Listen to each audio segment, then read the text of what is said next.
Hi guys, welcome back to the Butterfly Effect podcast. Our wolf analysis, our Wolf Among Us. I fucked that already though.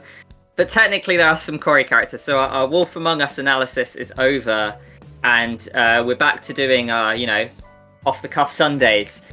In light of the success of our recent video, Jack, hardest supermassive game characters to keep alive, which it's doing really well. I say is doing really well because it's still doing bits for us. And we want to deliver with what you guys want, so we thought we would turn the tables and do the opposite. We have gathered the 10 easiest Supermassive Games characters to keep alive. Now, we've picked 10 that we think make the list, and in light of the comments on the other video, there are obviously going to be a lot of disagreements. We're not going to have a crystal clear stone set answer. So before we do our 10, we are going to hand out some honourable mentions as to why they haven't quite made our list, when you might argue that they make yours. So, I mean, Jack, I'll let you go first, mate. Who's not going to quite make the list, but we wanted to give a little honourable mention to? As the first character, my honourable mention is actually my favourite character from the Quarry, and that is Travis Hackett. So, I mean, as you're going to probably find out as we go through this video, and dare I say it, which is quite ironic, I find this set of 10, or set of 12 rather, found it more difficult to get to than actually the hardest to keep alive. Because there are so many characters where there's instances where it's 50-50s or by a series of events, but we'll naturally get into them later in the video. But as far as this goes, Travis Hackett, him and two other characters in the Quarry have fates that are very tied close together. And I think the reason why Travis gets in there is ultimately because you can have a bad relationship with him in the flashback scene with Laura and Max. And also as well, if you get to the whole Silas bit, he can die at the end. Also, Laura can choose to kill him as well if she hesitates to shoot Silas, which...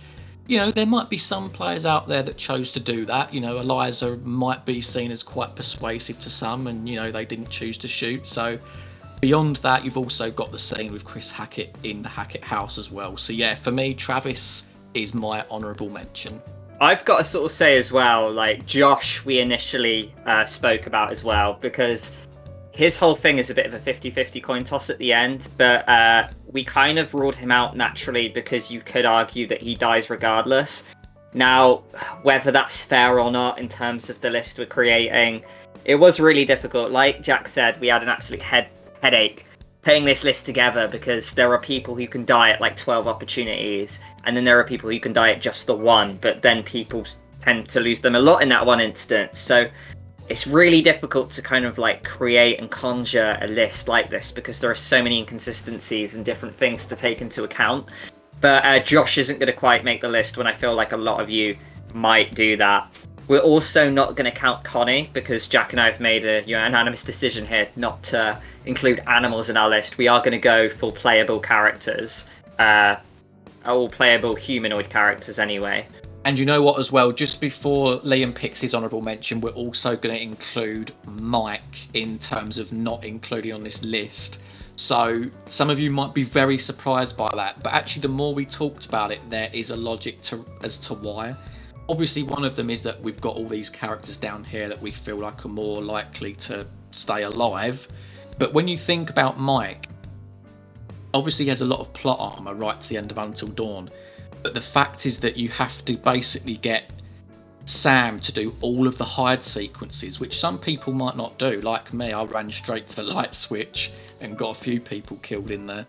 But you have to then get all of the other characters out, and you have to basically pass all the sequences with Sam to get to that point where Mike can get out as well. And me and Liam were talking about it and was thinking, I just wonder how many people actually did that to get them out, like I don't think it was very often that people got like a full survivor gameplay or like having Mike survive. So yeah, that's basically why we left him out. And I guess the final honourable mention we're going to say is Ryan. Now, I think he's very similar to Travis, like he mentioned, Jack. He probably can like die the same amount of times. I feel like he's fairly easy to keep alive because he has to survive up to chapter 9 and 10. But then there are a load of instances where he can die. I know like some are easier to do than others. Like you've got the car crash, which I feel like not many people are doing. But yeah, like he can die a few ways from like blood loss if Bobby stabs him. And then obviously if you spare Silas at the end, he will naturally die. So yeah, I think in terms of the 10 we've created, Ryan just fell short. You could argue with that. Give it to us in the comments if you disagree with us doing that. I saw a few lists where people said, oh, Ryan's one of the easiest characters to save, but when we really put in the research and the thought, we felt like he just fell out of the top 10. So I mean, Jack, without further ado, anything else before we get into our top 10? No, I don't think so, mate. I'm ready to crack on. I mean, I don't know if you have any particular thoughts on where we start, but I think while we're on the topic of like Ryan and Travis being our honourable mentions, maybe starting with your new girlfriend Laura, mate. Yeah, I mean, she said she hated me at the end of the video, but you know, I'll take it. I'll take it. Okay, so Laura, I mean, we'll stick her here at number 5 at the moment. But okay, Jack, tell us a little bit about Laura, about why she's in our list. So she's one of the easiest characters to save in Supermassive Games history, then.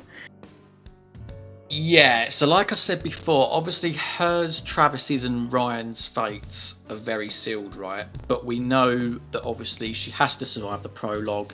She has to get to chapter 9 where she turns into a werewolf. There's nothing that can be done about that.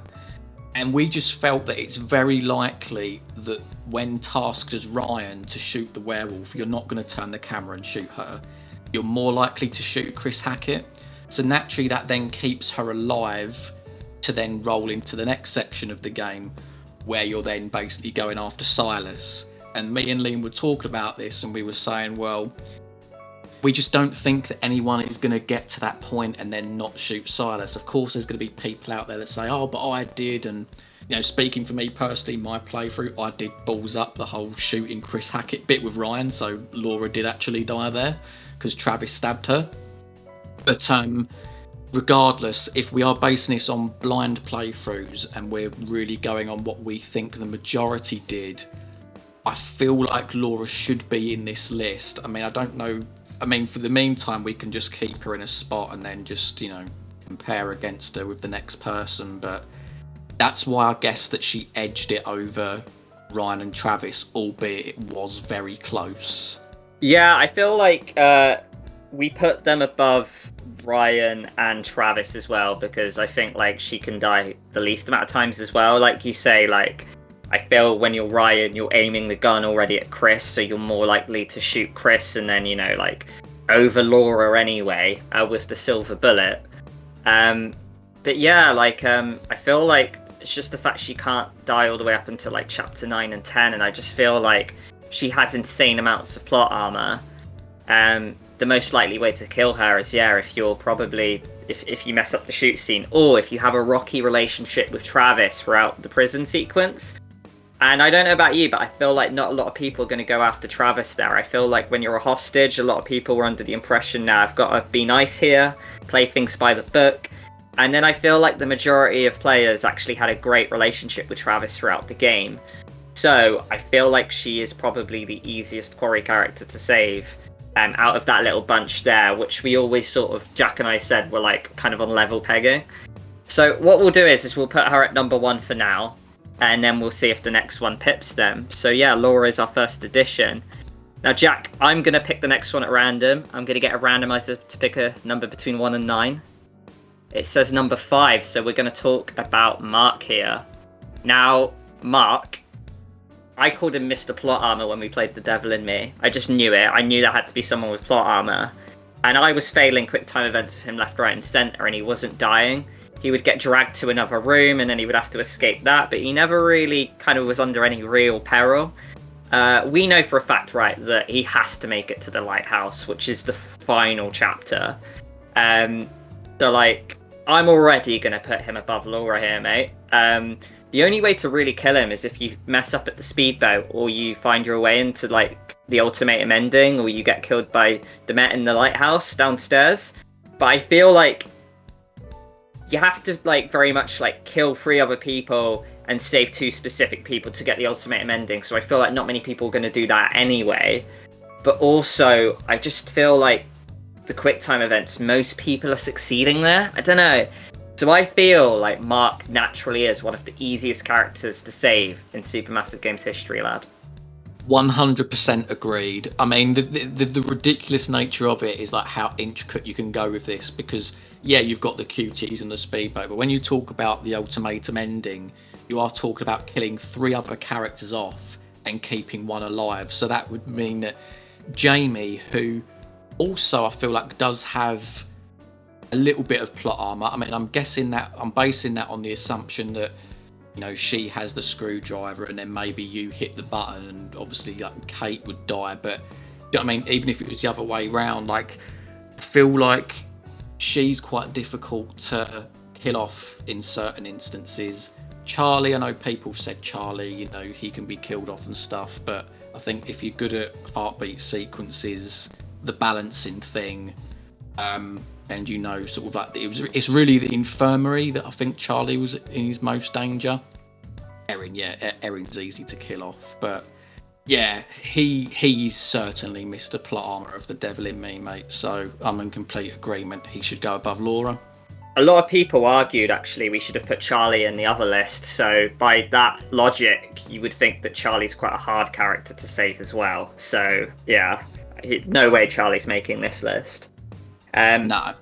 Did you want to pick a character, or did you want me to randomise it for you, mate?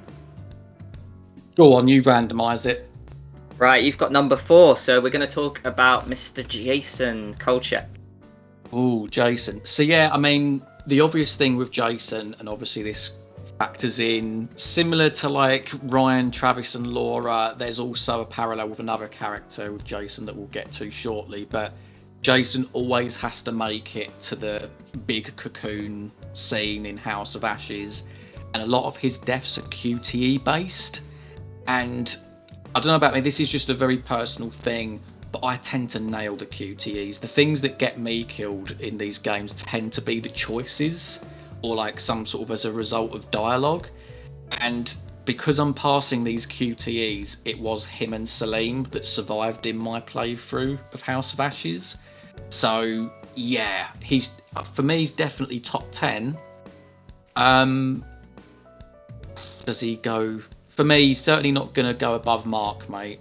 And it's whether he goes beneath Laura or above Laura. I'm not quite sure. What do you think? I agree. I think he goes above Laura, not above Mark. Reason being is that if you look at his possible deaths, 70 or 60% of them have to be in that final showdown when the eclipse happens. So he pretty much has to make it there. And like you say, it's very quick time event heavy. So I feel like as long as you nail the quick time events of Jason, he's going to survive the game. He can die a few instances earlier around the cocoon, but they're quick time event combat things as well. He doesn't get any like heartbeat sequences. Like you say, like it's choices and heartbeats that get my characters killed. So I actually had a breeze, and I think Jason is the easiest character to save in the House of Ashes by default. Like we say, we'll talk about why a little bit later. But yeah, I think, should we put him above Laura, below Mark? Yeah. Because he's not hitting any lighthouses where he has to just, you know, win some fights on a... I feel like the speedboat might be easier than the lighthouse thing as well. That might be questionable, but I feel like Mark just has to make it to the absolute end. And I feel like lots of people saved Mark when maybe not so much Jason. But I think they're fairly similar, but I still want to put Mark higher. Yeah, absolutely, mate. Who should we do next? Right. Randomizer, number 6. Okay, well, we're going straight... You know, it makes sense. We'll talk about Salim. He goes hand in hand with Jason. Now, I'd say he's very similar to Jason, but he probably has the potential to die a little bit more anyway, because, like, he can get left behind by Jason, right? So I just feel by default he probably naturally has more chances to die anyway. Like, I saved both, but I just feel like he probably is on par with Jason, but I'm willing to put him around here, because I think he's still probably easier to save than Laura. I feel like a lot of people have killed Laura in their gameplays, but maybe not so much as Celine.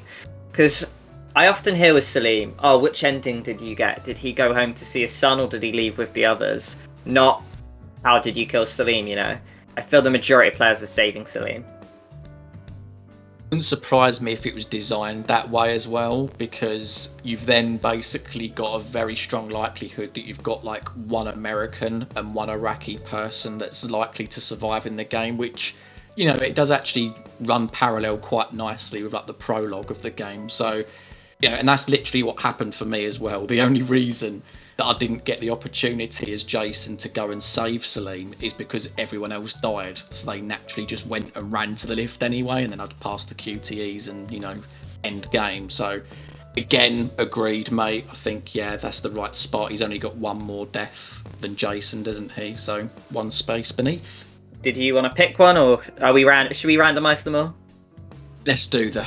I've got to say, at the minute so far, we're getting through these at a good pace, aren't we? But I do think it's going to become very difficult very soon. It will. It really will. Okay, so number 3, we have Mr. Dylan Lenivi. Yeah, Dylan's an odd one, isn't he? Because like, he has to survive up until is it chapter 8 or 9? So we looked at it, and a lot of his deaths are to do if Emma gets infected. Now, we're going to talk a little bit about the likelihood of getting Emma infected. Jack and I strongly feel it doesn't happen that much unless you're seeking to do that. Reason being, if you mess up as Emma, you're more likely to get her killed than infected, because I feel the hardest part for Emma is if you open the hatch door before you check the bag, and then she dies instantly rather than getting infected. So, by that logic, Dylan probably isn't getting killed by Emma in that van by default on a large basis. Afterwards, it's the scrapyard scene. I feel like the Quarry QuickTime events are fairly easy, and I feel like a lot of people are saving him there. Then it's just the final showdown in the lodge, and I feel Caitlin gets the brunt of the combat, doesn't she? So I feel like I saved Dylan fairly easily, mate. How about you? Like, what are you thinking with Dylan? Basically snap, and also to almost like add on to the Emma point that you were mentioning, is that because we don't think it's, you know, likely that she'll get infected, because I don't know if she can get infected, if there are like is more than one scenario she can get infected in that treehouse bit. I think there's only one that stands out to me, and it's if like the wolf like catches you as you go down the zip line. But yeah, like obviously if she doesn't get infected, which we think is quite likely, it's then likely that she's going to be going into the basement and then perhaps rolling the silver bullet under the door.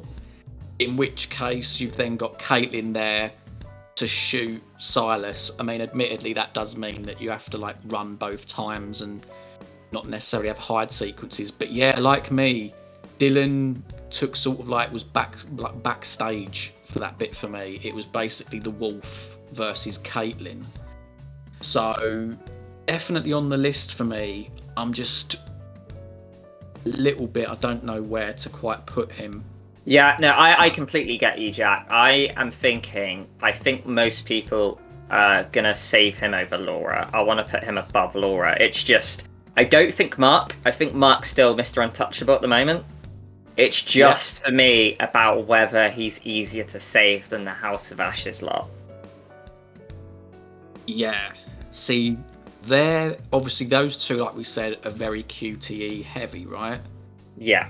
With Dylan, maybe you've got the whole Emma choice element in there. Obviously, there's choices as well with Caitlin. Like, if people do go to hide, then I think there is a scene, because I think I've played it, Caitlin and Dylan then run into a room in the lodge. It's got full of bunk beds, and then you've got like a heartbeat sequence, but I'm pretty sure Dylan can then die there. So yeah. I mean, we're obviously in our playthroughs we ran, and we're running the assumption that you only run and then you just see the wolf and shoot him dead. But there might be people out there that did hide, and in that case did get him killed. And to be honest, I'm surprised by this, but there have been quite a few people that have commented on our videos saying that they have got Dylan killed. So therefore, I'm actually thinking that Jason and Salim probably a bit easier, mate. Yeah, you know what? I'm happy with that. I think we can leave him at number 4. Another thing as well is the actual factor that how do I say it? I'm gonna get rid of this mind blank. I am building this list with the mindset that people in the comments can disagree and say how they'll adjust it. So this list isn't a set in stone thing. This is very much like a basis for discussion in the comments. So guys, let us know if you think Dylan should be higher. Right, next on the randomizer we have none other than Ashley. So, I mean, Ashley was a bit of a difficult one. Now, our consensus with Ashley is that there is one major moment where she can die, and that is the trapdoor sequence.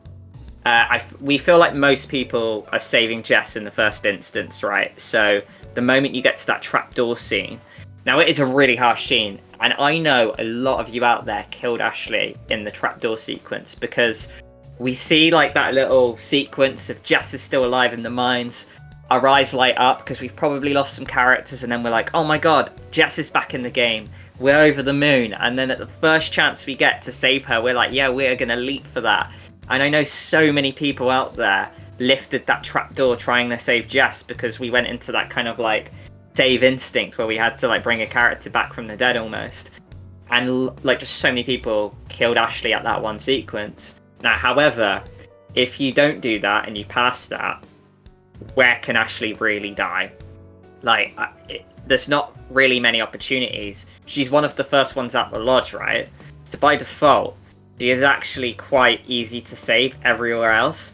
She's just one of those grey area characters, right, where it all falls down to one moment, I would argue. I don't know if that's fair, Jack. Very fair, and that's why, honestly, like, why I'm sort of surprised by why I quite pushed so hard for this one. I don't know if this one's going to be controversial with people or not, but honestly, everything you just said, I agree with.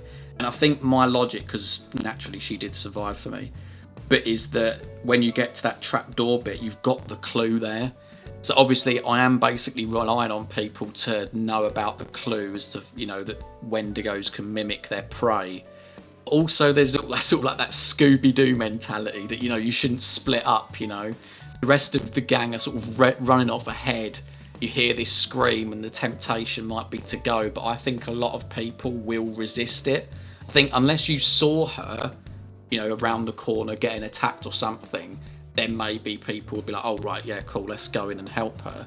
I think because you just hear it, there's just that slight hesitation. And then, like you say, she's one of the first to leave. She can barge past Emily towards the end, as we've talked about as well. So, yeah, I might surprise people, but I do think that Ashley is fairly easy to keep alive. I feel as well, another thing as well, is that like when she goes to the trapdoor, there's another option to walk by it. So the game actually gives you a second bite at the cherry, almost like, are you sure you want to do this? And I know one or two people actually who have gone, oh yeah, you're right, I better not open this door. And then another thing as well is that like the bangs from the door are quite animalistic as well. And then you're not hearing Jess at that moment. So if you're thorough, and if you kind of second guess yourself, you do end up saving Ashley. Now, do you think she's easier to save than Laura, Jack? The thing is with Laura, yeah, again, you got to basically shoot Chris Hackett. I'm just thinking on my feet here. You got to shoot Chris Hackett. I don't know, you know. I don't know, maybe she does sit bottom because of the trapdoor. I feel maybe some people are not as attentive and got her killed. Because I'm thinking back on Laura now and I'm like, you know, even like with the nominees with Ryan and Travis, like they very did nearly make it in the top 10. So that means Laura, it's quite close. But, you know, unless you don't shoot Silas in the back, I feel like that's basically what kills Laura. And I feel like a lot of people are going to do that. Whereas with the trapdoor, I could see that tricking more people out. So therefore, that probably base it on. That is what I'm going to say. I know so many people that have killed Ashley in this moment that I think we're right to put her on the list. I feel like people in the comments might disagree with that, but I feel like I can see her being quite tricky to keep alive for that matter. I feel like a lot of people have opened that trapdoor. And this is why, guys, like, go easy on us in the comments. It is so difficult. Like, honestly, these guys can die more opportunities, but she has one major moment, and it's why we like kind of put Abby on the other list, you know. It's one major moment which we feel a lot of people are killing someone off at, but other than that, it's a breeze. But I still think we have to take that trapdoor into account. So yeah, might be controversial, but should we leave her here? Yeah, that's right. And I feel like, to be honest, like we've said, like we did with the last video, we are basing this list on blind playthroughs, because I think with blind playthroughs, it's more raw, you know, like you are in the dark about absolutely everything. So it's almost like a great sort of testing chamber as to who's the easiest to save, who's the hardest to save, you know. For sure. But yeah, rock on. Next, mate, we've got Nick. This guy's going to be near the top right off the bat. This guy's going to be, I mean, he's basically absent for the entire game. Nothing can happen. Everything is scripted. He's going to get infected by the wolf in chapter 3. It's not like anything can happen to him when you go to save him as Ryan. I mean, I think even if you fuck up, Bobby just takes him off anyway and puts him in the cage. So it really is down to that one choice with Laura, isn't it? Do you shoot him with the shotgun? And I know the dialogue afterwards comes from Ryan where he says, wait, no, that could be Nick. And that's obviously after you've made the choice. But I feel like a lot of people are going to hold their nerve there. You know, the wolf, it's caged. You know, it's not going to get out, at least at that point. So definitely 1 or 2, mate. What are you thinking? I think he goes above Mark here. I think he's our Mr. Untouchable at the minute. And the reason I say that is because, yeah, like you say, he's got one possible chance to die. And that is the cage scene where Laura goes to shoot him. And it's whether, as Ryan, you kind of stop Laura. And this is a moment where Laura's kind of her wolf form's taking over. She's getting more rational. And Ryan is very much the voice of reason at this point in the game. And I just feel like, I know people have killed Nick here on their blind playthrough, but I feel like over 80, maybe 90% of players are thinking, no, don't shoot that person. It could easily be Nick. I know we don't know the wolf is Nick, but like, we don't know which wolf that person is, you know? And I feel like a lot of people probably would want to be sure who the wolf actually is at that point. I just think most people, as Ryan, are stopping Laura there. And I feel like if we put him up here for the moment, naturally, like, these people have more chances to die anyway. I feel Mark still has to get through quick time events. People are probably still killing him off, whether it's the ultimatum ending or quick time events at the speedboat. So I just think naturally, do you agree with me? I think he should go above Mark, because Mark still has to fight at the end, you know. Nick doesn't. It's just one choice that I feel most people are saving him in. I do agree, actually, because the thing with the ultimatum ending is it's not even like he has a chance of surviving there, Mark. Like, Mark will die. Like, it's written in stone. And the thing with Nick as well, I don't know whether this factors in with other people, it certainly does for me. But I take you back, you know that moment in Little Hope where you've got a gun and you're all sat round, and then, you know, if Angela was kept alive at that point, you just see this shadow emerge from in the dark. I do sort of see those moments as like, I've not quite got all the information here, so that's why I'm hesitant to shoot. And I feel like that's a moment there with Nick where you see the wolf in the cage, you've got the gun, it would be an easy kill. And that's why you've almost got to question it, because you're like, I don't know who that is here, so I'm going to hold fire and, you know, see how things play out. And I feel like a lot of people would have that mindset. So yeah, I think he definitely goes number. That is a very good point, because that's a chapter 8 thing, I'm pretty sure. So it's like, why would you shoot him in chapter 8? Because if you're like, oh, we need to end the bloodline thing, that would like end the game in chapter 8, and you still know that you've got 2 more chapters, right? So it's like, yeah, it just doesn't make sense to kill him then and there. Sorry if you did, and we're kind of condescending you in the comments. But yeah, I just feel like, yeah, he's more untouchable than Mark is. Okay, next person we have, mate, is Andrew from Little Hope. I'll let you kickstart this one, lad.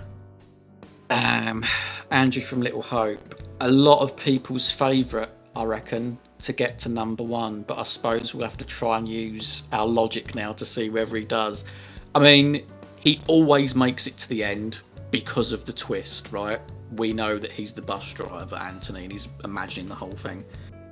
The conditions to kill Andrew, I believe, are to do with the gun.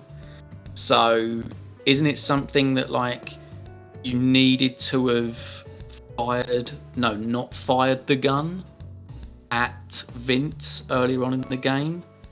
Or actually, you needed to have found the gun first off. Then you need to have not shot Vince. Then I believe you needed to have got everyone killed off and then not forgive Mary. So the thing is with this, I look at the curator, and the curator does give you a clue or a hint, doesn't he? And he says she's just a little girl, everyone has a past, every saint has a past and every sinner has a future, or something like that. And he does drum home the fact that it's just a little girl. So I do sort of look at it and I'm like, a lot of players would forgive her, which means it's then likely that he's going to stay alive. As for the gun and stuff, I guess it's dependent on how often you explore. And I think a lot of people are not shooting Vince. He's really calm. And I feel like that's a big indicator that it's all in someone's head, because he's walking really calm saying, why are you panicking? What's going on? And you're there like trying to break into the church like, fuck, there's a creature behind you. What are you doing? So, I don't know. I'm looking at the top spots again, mate. What do you think? I think he again pips Nick, and this guy is number one, and he is my early shout to win this whole thing. Reason being, I mean, you said it perfectly, mate. You have to do so many conditions. Like, not only does he have to make it by default all the way to the very end of the game, but there has to be like 5 conditions which all line up to kill him in a really rare ending. Because not only do you have to take the gun, you have to make sure you don't fire with the gun or whatever, or like you make sure you don't fire so many bullets. Then you have to accuse Mary, which I feel like not a lot of people are doing. Like you say, the curator tries to talk you out of it. And I feel as well, it's like, where you've got the common suspect, and then it's rarely going to be that suspect. There's always going to be some kind of twist at the end. I feel like quite a lot of people are figuring out it's going to be Carver, who's like the main villain anyway.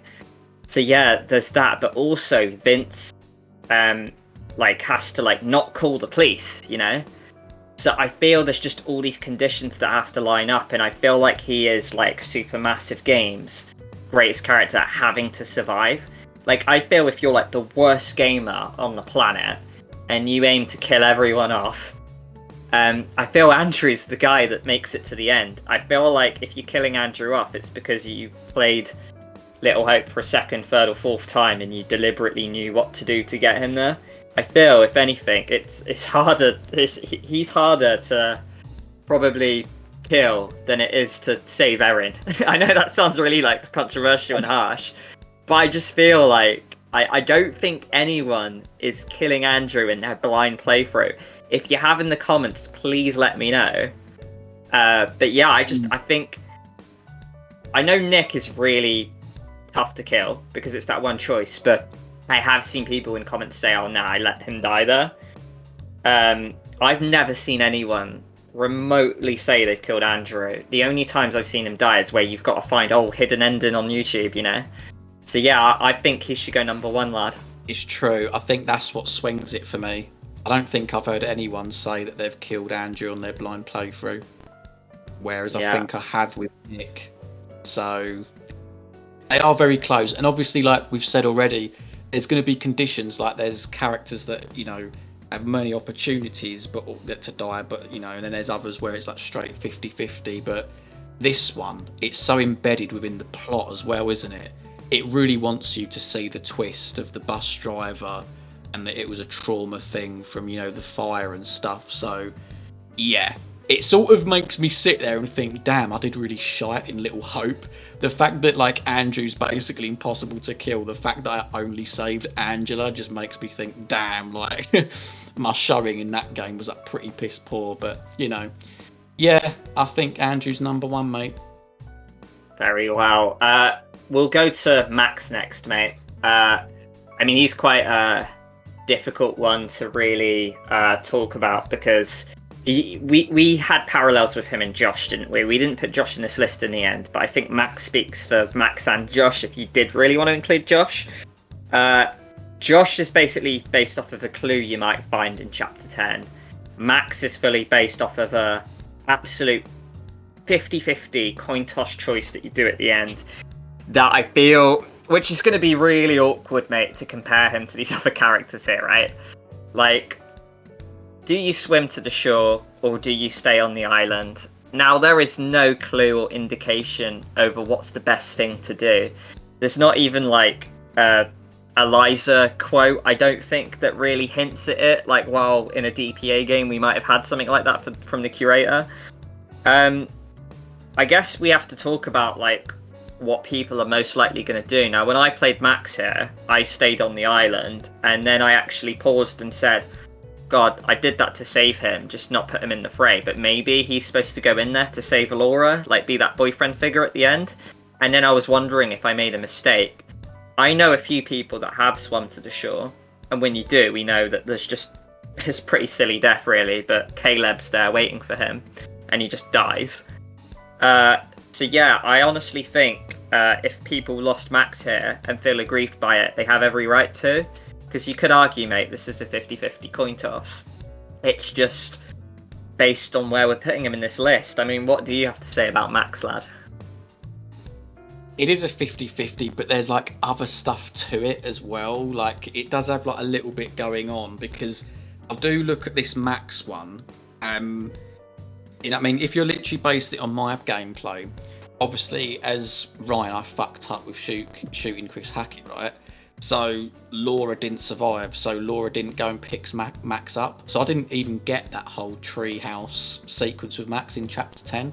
But when you get like the poster, when you get like the sort of the card things at the end to say what happened to each character, it did say that he was alive, but he remained infected. So on a technicality, I did keep him alive, just not, you know, in sort of his normal human form. I think the thing with Max is yeah, like you said, it plays in with like the whole do you want to be a hero thing. But we do know as well that werewolves are not good in water. So I'm guessing because the island is like so isolated from everything else, it really does sort of test you in your knowledge of like the whole werewolf thing, like the lore. You know, you're safe there. You don't need to move. There's not going to be any werewolves coming over to you. The fact that Chris Hackett is dead means that there's going to be sort of less werewolves about now. So I am looking at it as it's pretty easy to keep him alive, because it's literally just if you choose to swim to the shore or not. And then again, you know what people are like. People, you know, they might want to be the hero. They might, you know, just think that staying's quite boring. So yeah, for me, he is high up though. I would say that because of what I said. Yeah, it's so difficult because there are parallels with Ashley there as well. He's currently bottom of our list, right? However, I do think more people are opening that trapdoor to be the guardian angel figure, right? And I do think that slips a lot of people up, because it is like the nature of that whole Ashley choice after they show you the Jess flashback tricks people up massively. So we're already saying he's above Ashley.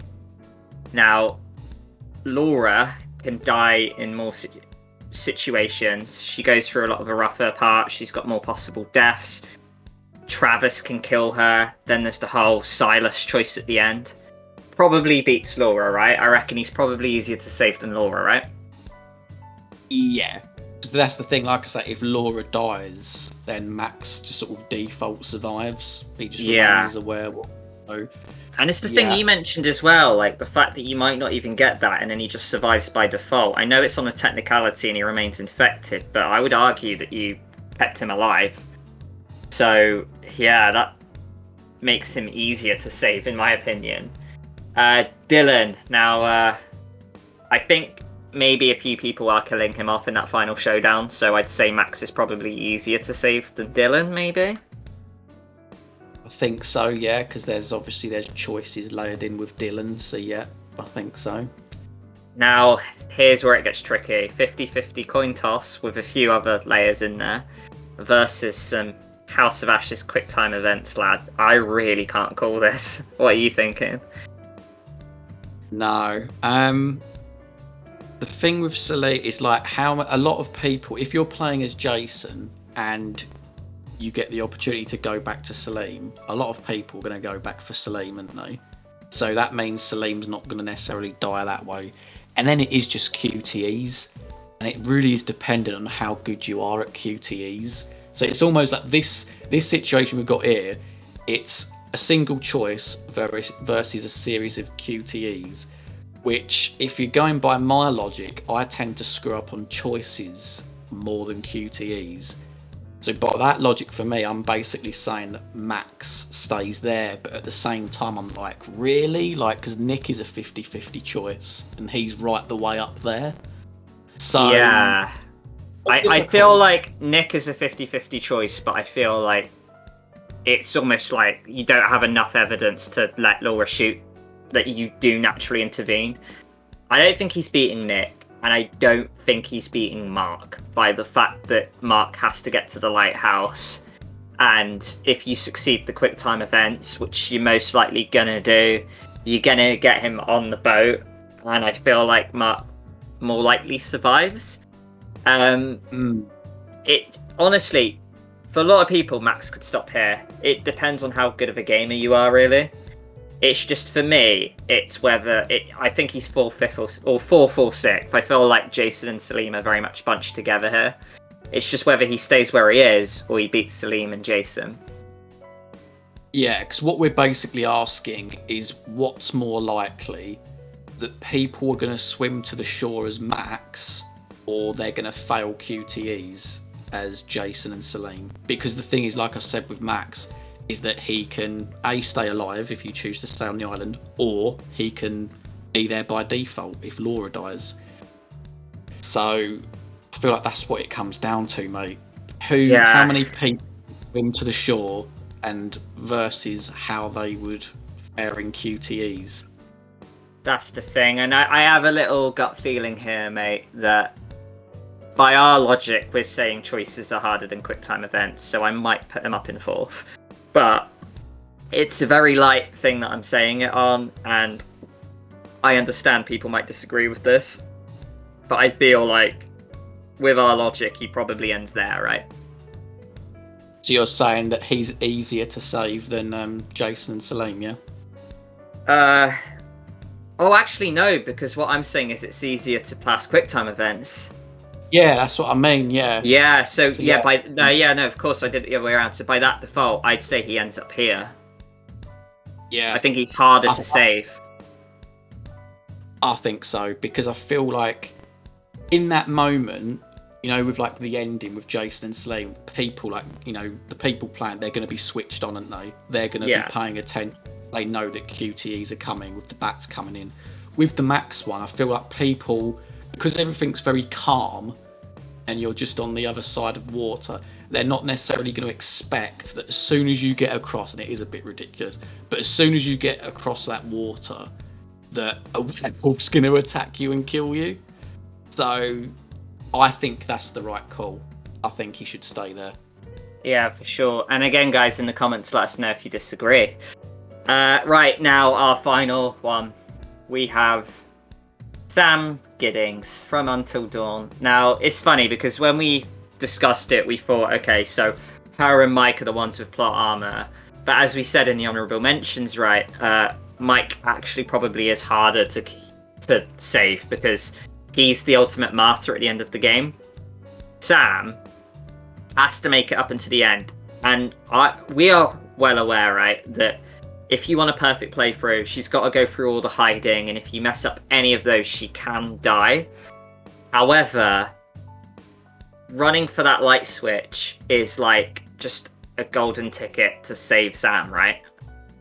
So like she almost has two paths, go through the tricky way, but we have to take into account that there is an easy way out for her just to survive and be the final girl. Which is just really difficult when you look at the other characters where to rank her, but I'd say already easier to save than Ashley, mate. Yeah, I reckon so. Also, as well, like another angle to like look into this is like, I'm trying to think of like the order of the people that go out the house. In blind playthroughs, there might be people, and this is just, you know, me speculating, but we've seen it in the comments. There might be people out there that don't like Mike and don't like Emily. And funnily enough, they're the people that I got killed off in the house because I ran straight for the light switch. So, you know, in people's blind playthroughs, they might well sit there and think, I don't mind killing them two off, so I'm going to run straight for the light switch and, you know, definitely save Sam. So that could be a potential factor.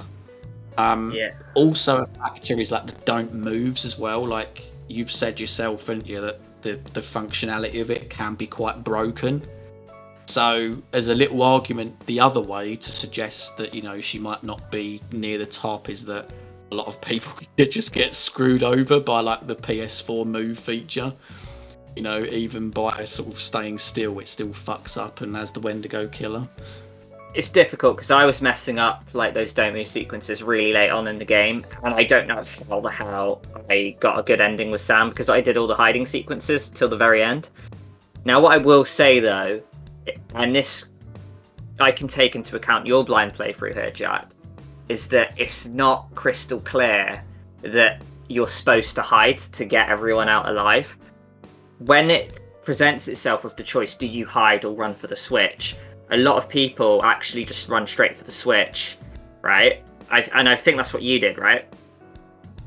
It is, and that's literally, I mean, it's a sort of slight negative that I talked about when we did the podcast for Until Dawn, is, yeah, that there's no clear indicator. I mean, obviously, there's a bit of working out because, you know, they do look at one another, sort of, you've got the gas and you've got the light bulb, yeah, I get it. But when you're against the clock and you can see hide or run for the light switch, I think people could be forgiven, you know, going straight for it. So that's what I did, and therefore that does make her easier to save. So yeah, because I'm looking at Sam here, and depending on where you go with that, because like I say, she's got like two pathways, right? And she's got a difficult one where she could easily die, and she's got a really like sort of easy one where she probably gets out. For me, she could fall anywhere between where she is now and probably number 4. I'd argue Mark is easier to save than Sam. I don't know about you. So I feel like Sam's getting anywhere between 4 and 9 here, lad. yeah, see, that's the thing, isn't it? Like, I think that, yeah, she's definitely below Mark because I think more people are not going to get the ultimatum and they're going to pass the QTEs, whereas with Sam, they could try and hide and then fuck up on the don't moves. Jason and Salim, they're very QTE based again. Max, it's straight 50-50. Oh god, this is going to be hard. This is got all this weight. It's one of those ones, right, where like if you're going light switch, she's like here-ish, right? If you go but like I just wonder what more people are doing, because if you're going through the hide sequences, Salim, Jason way higher, Max higher. She's like here, right? Because you've got to go through, even here, because she's got to go through all those hidden sequences, which are quite tricky. Especially that last one where the Wendigo screams in your face and you're supposed to stand really still. So I'm just trying to think, because, yeah, you are right. Because in my playthrough, Sam literally had no risk of dying, did she? Because when you get up there, I don't think, or do you? No, you do have a don't move, don't you? But I'm not sure. I don't think it kills her in that instance. So actually, yeah, there is. In my playthrough, Sam had no chance of dying because I ran straight for the switch. So for me, like, based on that, she could be as far as second because, yeah, you know, like, there is doubt with Nick, but it is really like whether people went for the hide sequences or not, and that just opens up a can of worms with like all these other characters. That's the thing. So by that default, she can be here, and she can be there. And I think what we have to base this final choice on, lad, is what people are more likely to do. Because we're just a perfect example right now of two people that picked one option or the other. Now, whenever I have let people do a blind playthrough of this game, they more often run for the switch. Now, I feel like not a lot of people know to hide, and I don't think the game makes it obvious that's what you're supposed to do. The most common sort of like Until Dawn conclusion I do see is 3 out of 8 survive, one being Sam because of the lodge scene where they like blow up the building behind them. So I feel like if you hide, she is actually one of the most difficult. She shouldn't even be on this list, arguably, but we've put her here because of the light switch factor, right? And I actually think you could argue, mate, that I think the majority of players are doing that, and by that default, maybe she ends up like 4th.